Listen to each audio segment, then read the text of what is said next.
Welcome to our weekly Zoom news conference. I'm Sandy Close, Director of Ethnic Media Services.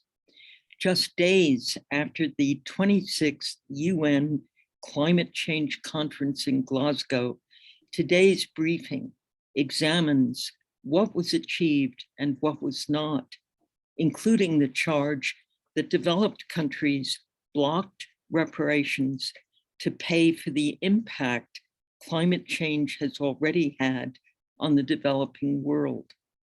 Many environmentalists argue climate change will only accelerate unless and until we address the climate gap. To examine these questions, we welcome Ramon Cruz Diaz, the first Latino president of the Sierra Club Board of Directors, who is joining us from Edinburgh, having just left Glasgow. Alex de Cherbinen. You know, I want to pronounce that name correctly. It's a beautiful Russian name, Alex de Cherbinen, an expert on global migration at the Columbia Climate School and its Earth Institute, and Dana Johnson, Senior Director of Strategy and Federal Policy at We Act for Environmental Justice. This is a great lineup and great resources for all of us looking forward. We will send complete bios of these speakers and a video of today's conference to our attendees before the end of the day. Reporters, please enter questions in the chat box. And to our speakers, please monitor the questions. Any question you see that you want to answer in the chat box makes room for us to handle more questions. To our speakers, please speak slowly, as I'm doing, for our interpreters who are simultaneously interpreting in Spanish, Mandarin, and Korean. Now I turn the microphone, this is my favorite part, I turn the microphone over to our moderator and the coordinator of today's briefing, journalist and author, Pilar Marrero. Thank you, Pilar. Thank you, Sandy. Good morning, everyone. Buenos dias.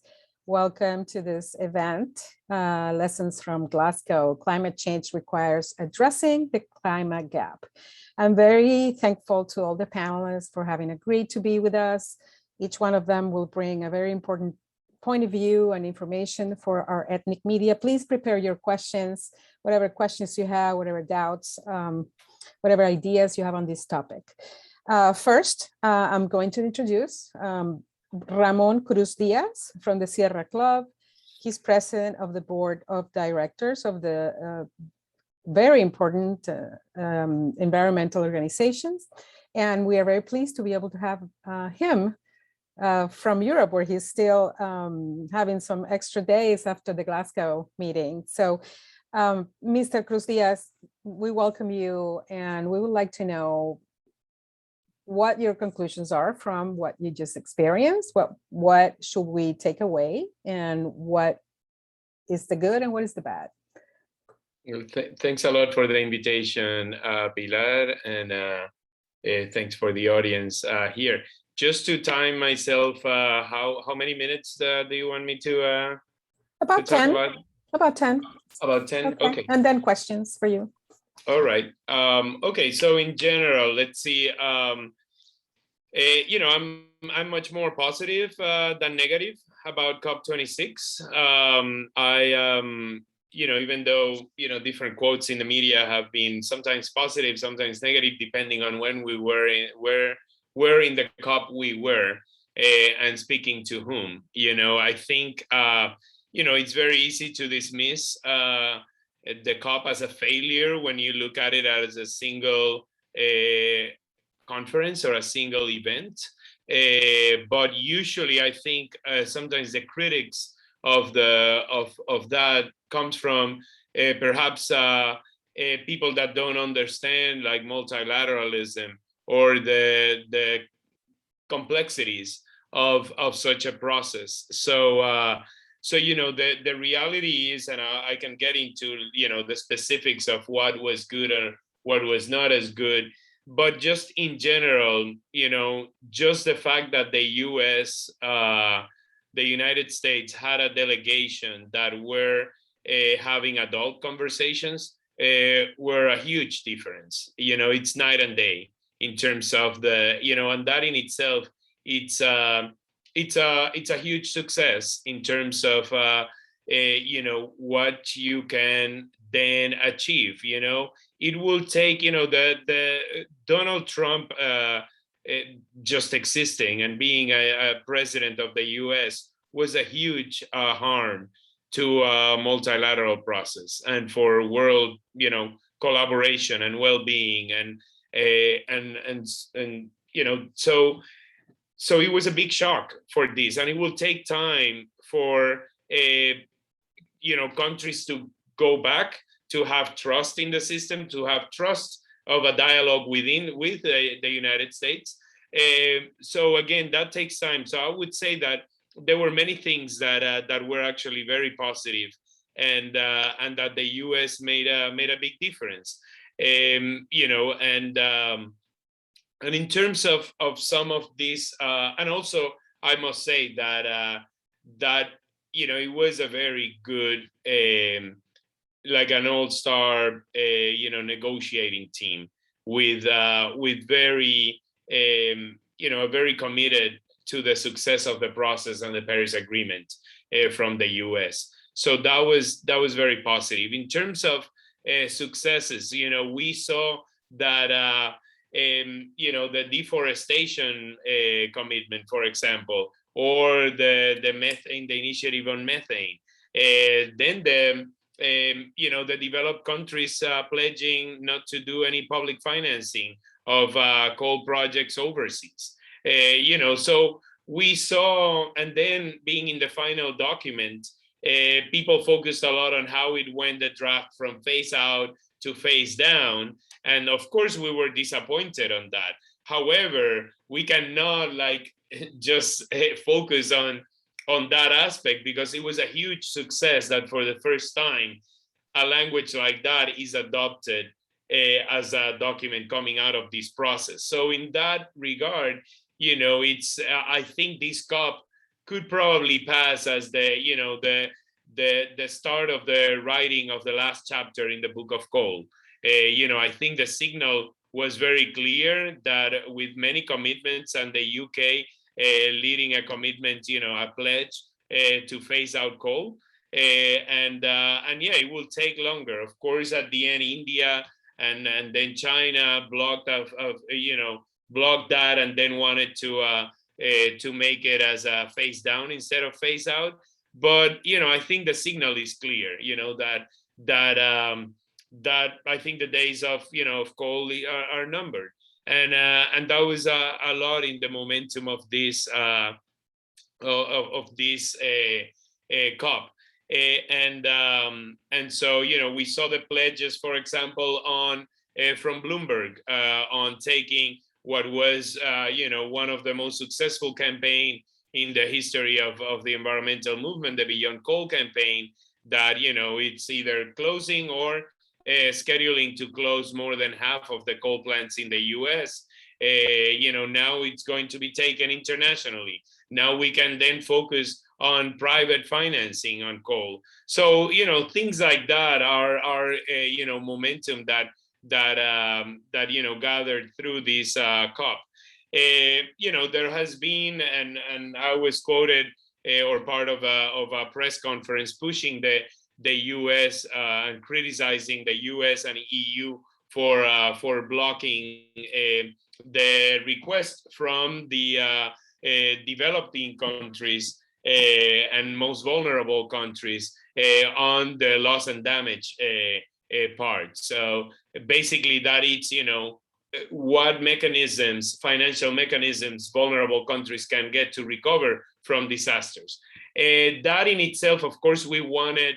It's more associated with justice issues. So, in the domestic front, we have the Justice 40, we have Build Back Better that, just passed the House of Representatives. I cannot hide how satisfied or happy I am because of that. It's something that we have been dealing with for a number of months, and it was very frustrating to during the COP when we had those 5 moderates from the House basically holding the bill.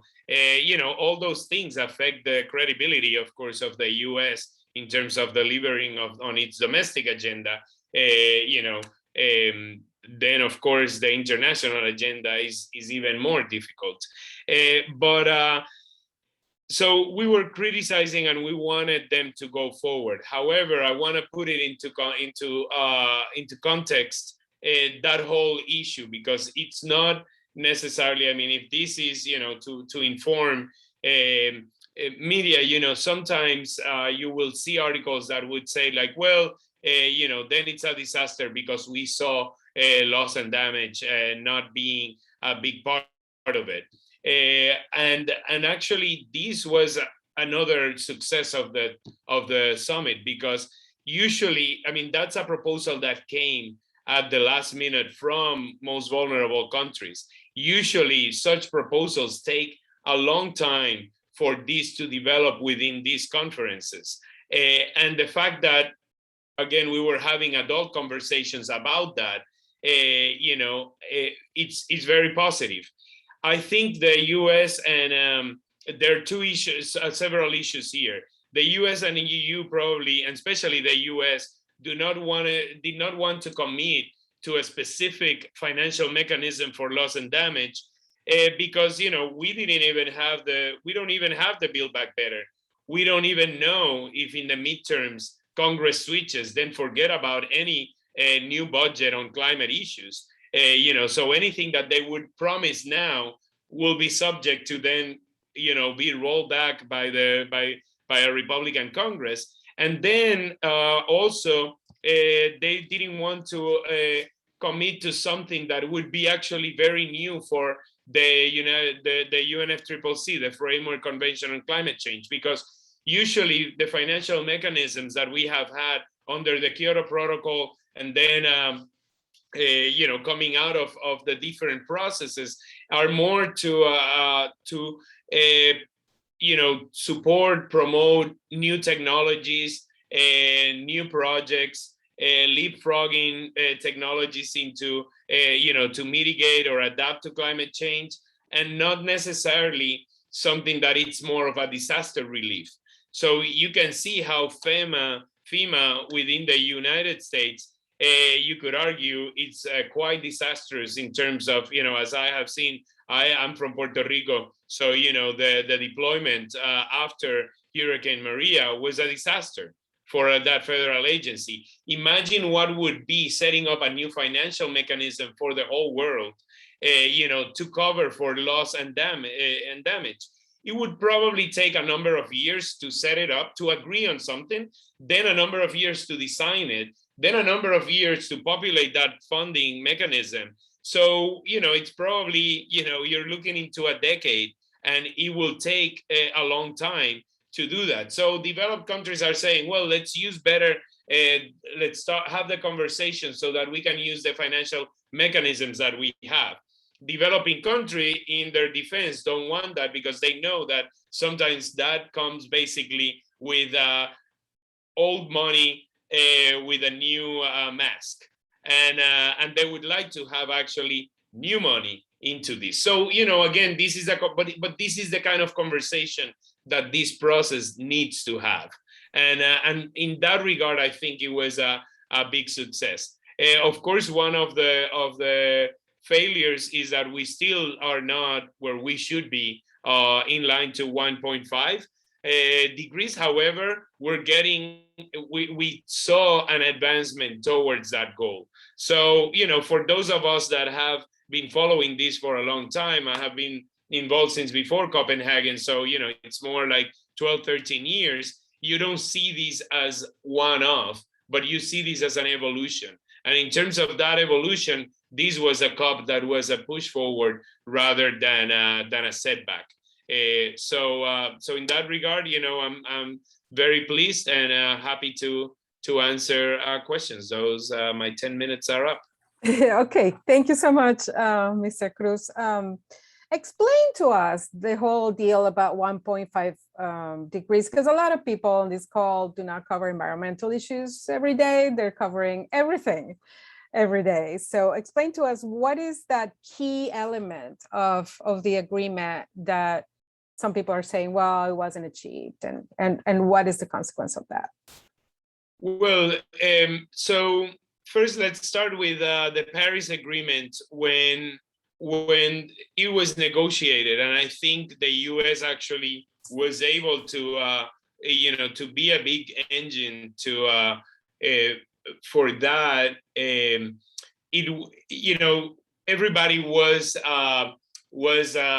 surprised that it actually had the more ambitious goal of cutting or stopping the warming at 1.5 degrees instead of like 2 degrees. And sometimes people focus a lot on that number, and I think those are goals that when you want to be exact, well, the world is not an exact place, and we don't know actually.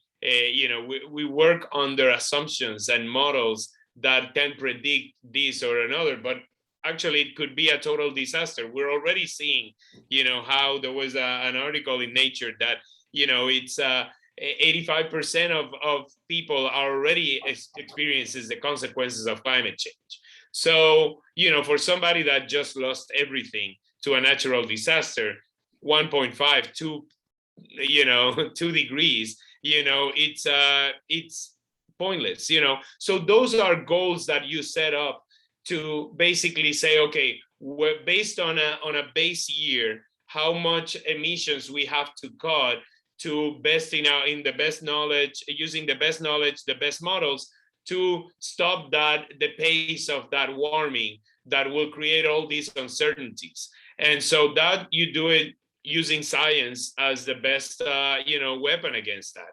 And so this is an information that the scientists in the Intergovernmental Panel on Climate Change have come up with, together with the action plans or the nationally determined contributions that countries have to come up with, and then all the money in the table to basically cover for that, because the countries that didn't cause this, they need to basically money to do that. And so again, it's just the level of ambition of those NDCs, of those action plans, are not there yet, and certainly the amount of money to cover that is not there yet. And that's why we say it's a failure. But as long as we move towards that, then we're going in the right direction. It's just the only bad thing is that we don't have any more time. Exactly. And that we actually hear you say this is a very complex issue, and of course journalists need to grab it somehow, and I understand certain things about it, and it is not easy. We have a question here from Henrietta Burrows. Henrietta, please ask your question. Can you unmute her? Thanks so much, Pilar. Ramon, since what's being developed now domestically can be rolled back, if there is a new conservative administration, I'm wondering, do you have any contingency plans just in case there is an administration that comes in like a Trump and pulls the US out of the talks, the adult talks that you spoke of? Well, thanks for the question, Henrietta. I wish that the world could have a contingency plan. I wouldn't like, I don't support the, billionaires getting us to space, but to move to another planet. Unfortunately, this is, our work. Advocacy organizations like mine, like the Sierra Club, and the role of the media and people that have to, transmit this information. We have no time. So it's, in terms of contingency plan, I think when we saw administrations like, W. Bush or Trump, a lot of the shift then went to what we call non-state actors in the UNFCCC. So it's a lot of the state governments, city governments, and working with corporations became much more relevant because of the absence of a federal government. So in that regard, it's the same as in other issues, that you build up with the state governments until the federal government does that. It would be much better if there is something down from the federal government with all this funding for state and cities to implement. Unfortunately, sometimes have not been the case, and that's why we are where we are. We knew what needed to happen 20, 30 years ago. It's just there hasn't been that political will. Now we have an administration, at least, that again is putting that on the table, not only with knowledge and with science, but also wants to do something in terms of the budget as well. Thank you, Ramon. Please stay with us if you can for a little while. We're going to move to our second speakers, but we have more questions for you in the chat. If you can answer any of them, that would be great. Next, we are going to go to Alex de Cherbinen, Associate Director for Science Applications and a Senior Research Scientist at the Center for International Earth Science Information Network at Columbia Climate School on its Earth Institute. It's very long. He has way more titles than that, but we couldn't fit them all. All right. As we say here in New York, forget about it. So, forget about it. Thank you, Alex. And real pleasure to be here. My presentation will be a little different than Ramon's because I wasn't at COP. And so I'm giving you a view from afar in a sense, but I was asked, and my remit is to basically talk a bit about how climate impacts might induce migration in different parts of the world. So I'll be getting to some results of work that we've been doing with the World Bank shortly, but I wanted to just give a little primer, depending on where you're in, what part of the world you're in, on some of the likely impacts of these targets. So one thing that we've been, obviously striving to get towards the 1.5 degree, we don't want to get to 1.5, but we want to limit it to 1.5. And yet it's a bit of an arbitrary threshold. I mean, we've seen massive impacts already with just under 1 degree C warming globally. So obviously, if you start hitting these, the RCP 8.5 or 6.0 scenarios, you start hitting temperatures by the end of the century that are up to 4 degrees warmer than the current, and that would just be catastrophic. So obviously we want to keep it to that blue trajectory on the lower end where things stabilize. And I think Ramon spoke very eloquently as to the kind of political will that's required to get there, and maybe some of the baby steps, depending on your perspective, we've taken through the COP in Glasgow. So you know what the consequences are. You all are living it in many regions of the world. I don't need to state this too baldly, but it does start raising questions of habitability in certain parts of the world as temperatures reach levels that have been unprecedented in the past. One of the comments in the chat was, well, we need to use air conditioning in India because this is, a critical need in really hot season and hot climates. So understood, and I don't think anyone disagrees with that. In terms of how environmental hazards impinge upon mobility, we basically have on the one hand environmental hazards and their timing and location and intensity, and then on the other hand we have social vulnerability, which is the characteristics of populations. Now, I don't know much about ethnic media, but I assume you serve often indigenous groups or other populations that might be on the high end of the vulnerability scale. So this is something to be aware of, and out of that comes risk. And you may or may not have mobility depending on a number of other factors, including the government response capacity. Do you have a disaster management agency? Do you have early warning systems in place? Do you have hospitals and other other facilities that could take care of people who may be harmed by climate events. Also, is mobility itself or migration something that is considered to be a traditional risk management strategy? Parts of the Sahel and West Africa, you have patterns of seasonal migration that have been going on for centuries, because that's what you do in the dry season. You move to a wetter climate and you make use of your labor in an area where rainfall is more abundant. What are the other types of responses available, and what are perceptions that people have? A lot of this comes down to whether people perceive that things are going to get better or worse in the region of origin when they decide whether to migrate, not necessarily what the actual empirical evidence or facts may present. So there's a lot of data and evidence that's been amassed. I was part of something called the UK Foresight Migration and Global Environmental Change Report about a decade ago. In that report came up with some kind of major conclusions that I think still pertain. One is that migration is generally not perceived of as an adjustment to climate or environmental conditions so much as a job procurement or income procurement mechanism. So the economic factors still are predominant, although environmental factors play a role. Obviously, if your crops are going down and your income is going down, it may be because you're facing a drought or extreme flooding. Rural to urban migration has increased in many parts of the world because of environmental change, but it can put people in harm's way in new places, in urban areas.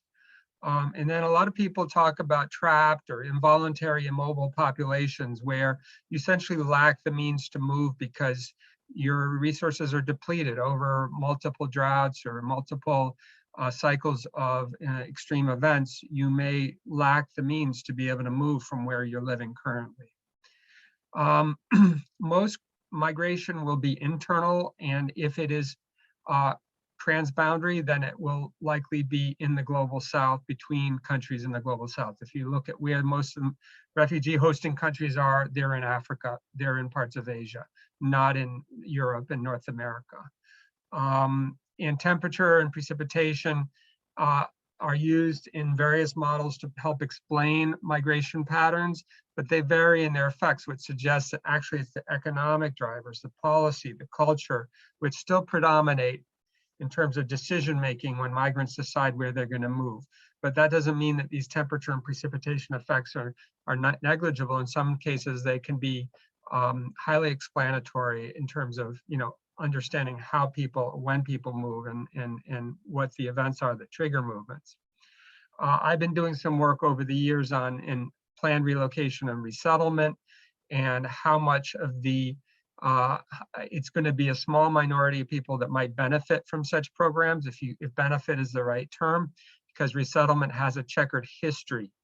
But planned relocation or resettlement is one potential response. And then we need to think about migration not as a negative, but as something that is a natural part of adaptation and adaptation portfolio. So we should try to avoid restrictionist policies. So in terms of the modeling work we've done, we have produced 2 reports now. One was released in September in 2021, and it's called Groundswell Part 2, and the first was in 2018. And both of these have contributed to the evidence base, basically in the area of ecosystem-dependent communities, those that depend on rainfall and rain-fed agriculture and pastoralism particularly. And the point is from these reports is that there is a real need to improve and climate proof, for lack of a better term, some of the livelihoods in developing countries to make them more resilient to the impacts of climate change. If we're going to address what amounts to involuntary or forced kind of forms of migration. The modeling framework we used was not to model migration directly, but rather to model future population distributions. My time is limited, so I will not go into detail on this diagram, other than to say that we use what's called a gravity model to model over time the movement of populations between time steps, generally 1 decade, More recently, we've been using 5-year time steps up to the year 2050. Not that 2050 is a magic number, but we could not go too far out in the future for risk of just getting too far out on a limb, as it were, in our projections. But the idea behind a gravity model is that cities and urban areas act as an attractor to populations, generally in the rural areas. And so in each time step, you calculate the population potential, meaning how attractive an area is, and then people move into those grid cells that are more attractive and leave those that are less attractive over that time step. By adding climate impacts in, we basically affect the potential in that grid cell for attracting new populations. And then at the end of a 20 or 30-year period, we can look at the difference between a model that takes into account climate impacts and a model that doesn't take into account climate impacts. And by looking at the difference, or the delta, you can see whether people are moving into or out of an area. The climate impacts we look at are things like water availability. I can't read my slides fully because of some cut off, but these are all basically water availability in this slide in different regions. That happens to be one of the more significant factors in terms of predicting past movements. Water availability versus crop production. Water availability typically is a more important factor. And all you're seeing in these maps is index values that show over the next 40 years, up until 2050, what will be the change in an index value for what rain-fed water availability, and blue areas are getting wetter typically in these model outputs, and red areas are getting drier. We have to use multiple impact models because the world is not predictable in that sense. We know some models are going to show areas getting drier and some are going to show areas getting wetter. And we need to account for the fact that there is a spread in the distribution. We also did the same for crop production here. And the index values are interpreted in the same way. I'm about to wrap up because I know that I am running out of time. So basically what we find is that when you model the regions in black here, most of the developing world, you have a range of between 48 and 216 million people as potential internal climate migrants within countries by 2050. Largest numbers are in Africa, which has a very high sensitivity. We find the numbers relative to the population are pretty high in Africa. And that high emission scenarios on the left-hand side generally produce the highest. These two bars, which are high emissions, produce the highest numbers. And we can also produce maps, and the red areas are areas where migrants might move into, and the blue areas are areas where migrants may move out of. So with that, what I will do is simply point to a resource, and then I'll put this resource in the chat for those who would like to find out more about this issue. And over to you, Pilar. Thank you. Thank you so much. Professor, do you believe that COP26 addressed the issue of climate migration in any way? I mean, we read that, and we know that what the first world usually does is they invest millions and billions and trillions on militarizing borders, which has happened in the US for a long time, it's happening sometimes in Europe as well. But we also read that NATO Secretary General attended this year's climate summit. I think is making it the first time a top alliance leader came to the climate talks. Was anything addressed in terms of, hey, you know, security is not the only thing, we also need to address the origin? Did you hear anything? Yeah, good question. The UN Migration Network, which is really about climate migration. They're a network that's focused on the issue of climate migration, has a website, and I was just looking through some of their talking points for COP. We know that the Cancun agreement and some other agreements have addressed migration head on, and typically they do address it from a global perspective of developing or low income countries and not the security concerns of the global north. But I'll put in a link for the UN Migration Network, where you can essentially find the statement and other things that would help you understand how a coalition of groups like the Platform for Disaster Displacement, UNFCCC, and IOM and other groups are looking at the issue of mobility in the context of migration, climate change, and how governments can act on this issue. Sunita, did your question get answered, or if not, just ask the question? You're still for muted. maybe No. all of the panelists. India, for example, is being asked to scale down its use of hydrofluorocarbons, its primary source of coolant. India, as you know, is a very hot country. Is it a fair ask to ask people to use less HFCs, and when the rest of the developed world is driving around in our SUVs?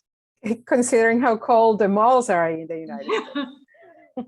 Yeah, absolutely. I mean, I think it's a real issue, and clearly there are a lot of parts of the U.S. where energy is so cheap that people just keep their thermostats cold all day long, even if they're gone to work and things like that. And I think it's clearly something we need to address in the global north. I don't think it's necessarily fair, though, the issue around the hydrofluorocarbons. There are substitutes, and those are, I guess developing countries have a longer time frame for transitioning, but that time may be coming up to the point where they need to transition. Just bear in mind that hydrofluorocarbons, I believe, are heat trapping several orders of magnitude more than CO2, and maybe more powerful than methane. So it's probably in everyone's best interest that they are phased out, but there should be perhaps subsidies to low-income countries to make these alternatives more economically feasible. I don't know if that helps, Sunita.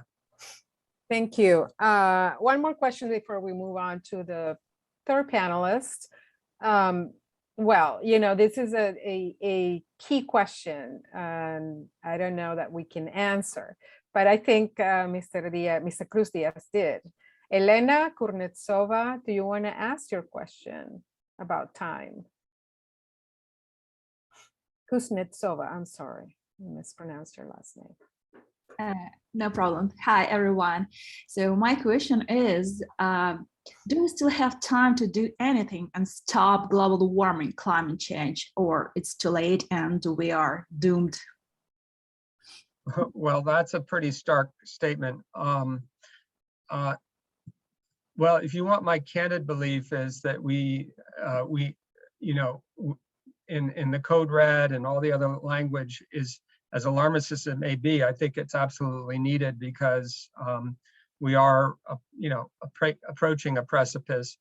And there are real open questions about whether one, even after reducing, let's say we reduce global emissions to zero, which is a really, really, really hard task that will require trillions of dollars in investment, whether we'll be able to turn back and kind of really reverse course on this, because there's a lot of positive feedback mechanisms within the climate and ecosystems that might mean that we've already approached or passed a point where things are irreversible.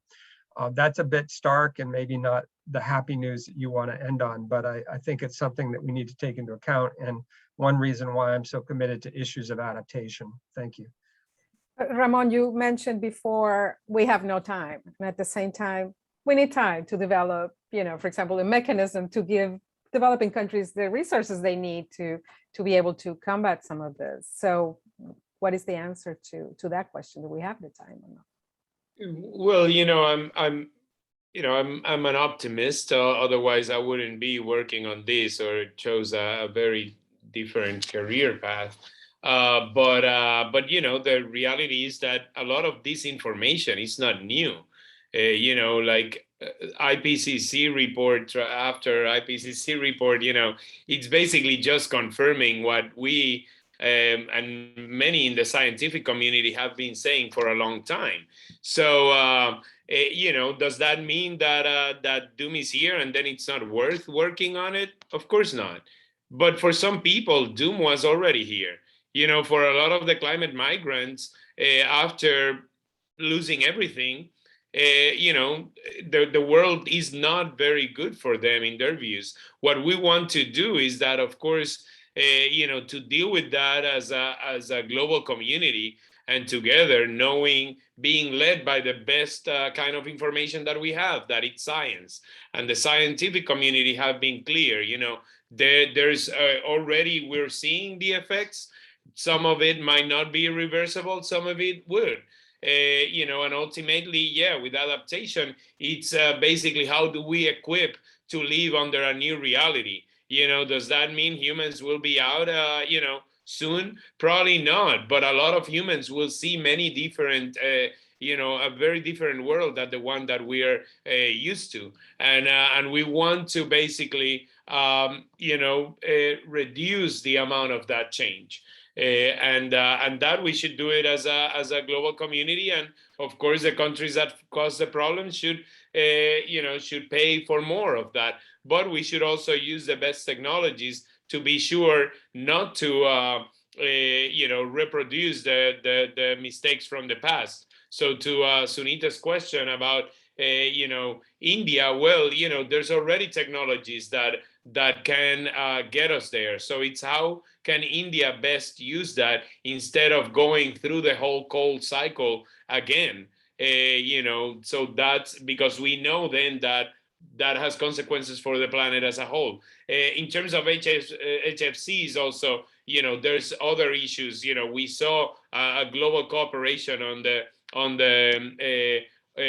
ozone layer that was very effective, and many refrigerants were substituted by other things. So in that particular issues, I think, you know, we can move on to something something better.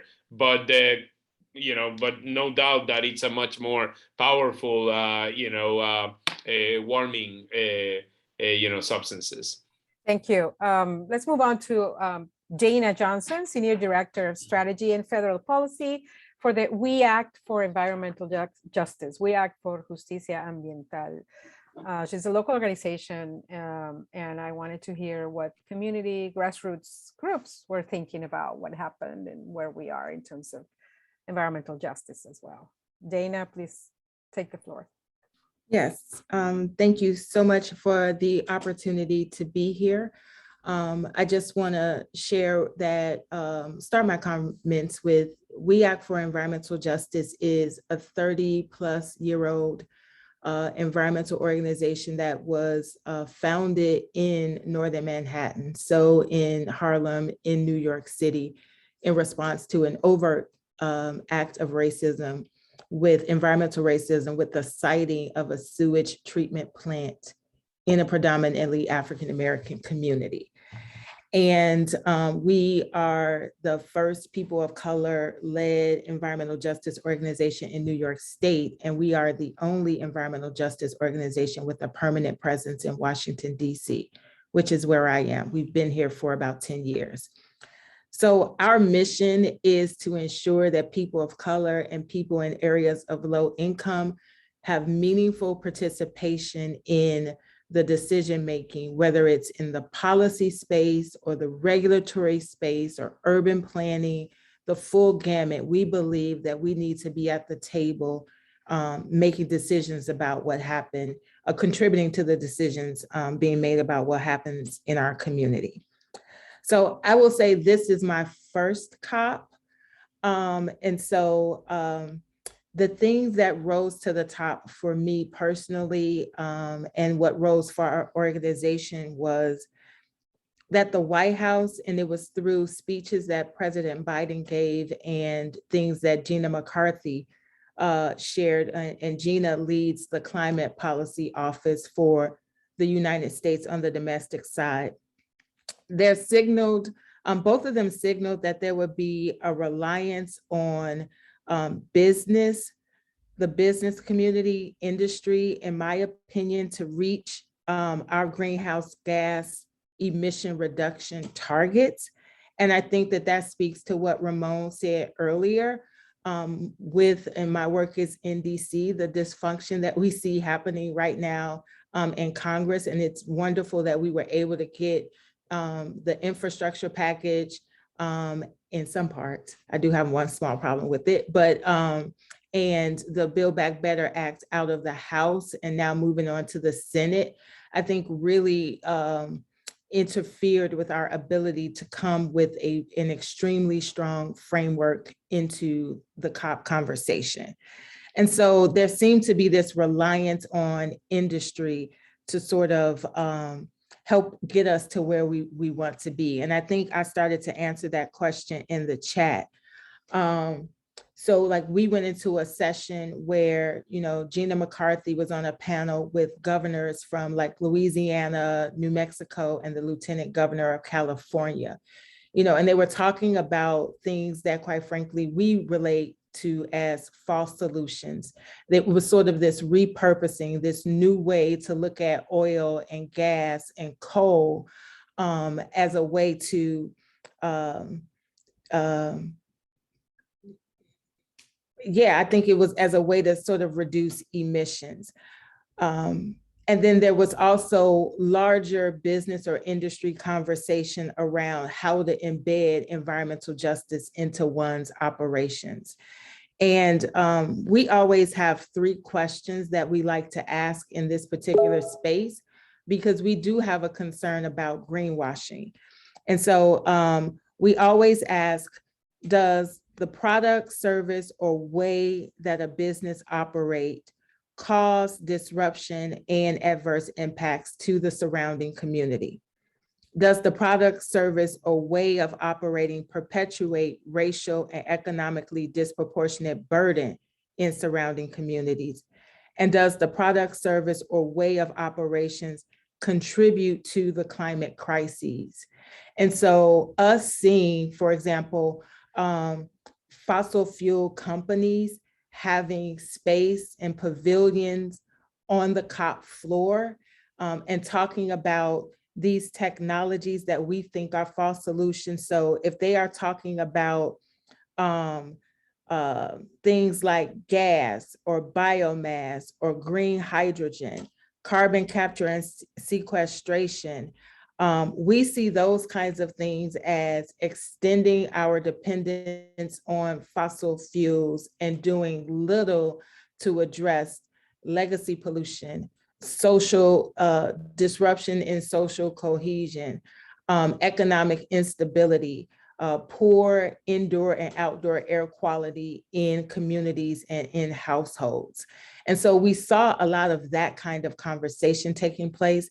And it was a little bit uncomfortable to hear our government sort of talking about those as viable options. And quite frankly, when we look at the Build Back Better Act, it is a little bit uncomfortable to see investments made in those kinds of technologies as a way for us, as a part of our climate portfolio, if you will.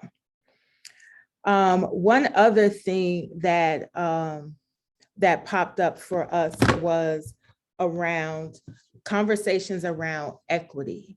And I will say from our perspective, the United States was positioning itself as a leader in equity through the Justice 40 program. And I won't assume that we all know what that is. So I'll say in January, President Biden signed Executive Order 14008, which established the White House Environmental Justice Advisory Council. And it also established the Justice 40 initiative, which says that money, say we go back and forth on what an investment or a benefit is, but it's either benefits or investments from saving money by reducing our carbon footprint and our transitioning away from fossil fuels to what we call clean energy economy. The money we save in doing that will be reinvested in communities that have a history of being disinvested in, a history of being on the receiving end of, quite frankly, systemic racism in our environmental policies and practices.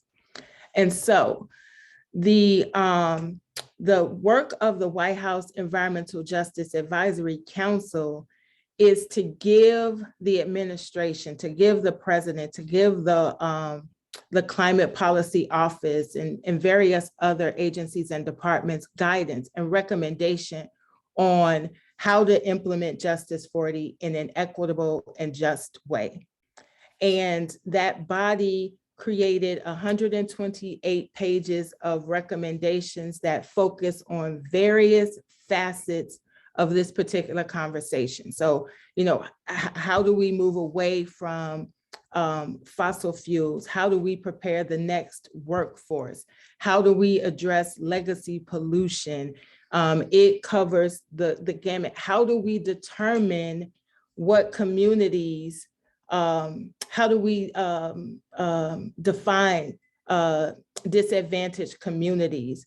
You know, what tools do we need to be able to make clear that monies from Justice 40 should go directly to people on this particular block, right? The idea is that we want to get that granular. And so at COP, the United States talked about the ways that agencies and departments were doing that kind of work. And it was talked about from an equity perspective. But we felt like the conversation was missing the justice part of it. It was missing the addressing of the legacy of environmental racism that we see in communities, quite frankly, that we see in the global South. You know, people talk about India and Africa in the chat, you know, places where people of color and people of low means live. Oftentimes, well, not oftentimes, we become the sacrifice zones for other people's consumerism. And we see that playing out, you know, in the conversation where we have our air conditioner on blast and other people are being asked to, you know, ration and be smart about how they use energy in terms of cooling their homes. And so we saw from that a real opportunity to come back to the United States and sort of revisit with agencies and departments and the Council on Environmental Quality, the Climate Policy Office, and the Office of Management and Budget are responsible for implementing Justice 40 in the United States.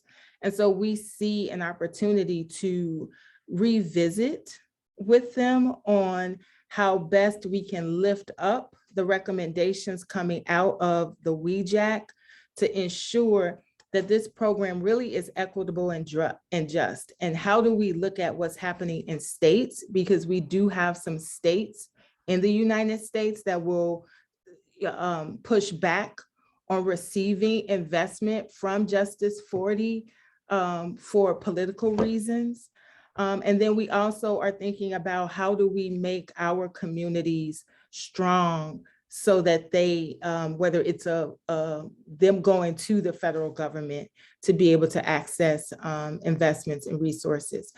And I think that the final thing that I'll say is we were a part of a delegation that included Dr. Beverly Wright with the Deep South Center for Environmental Justice in Louisiana, and then Dr. Robert Bullard with Texas Southern University.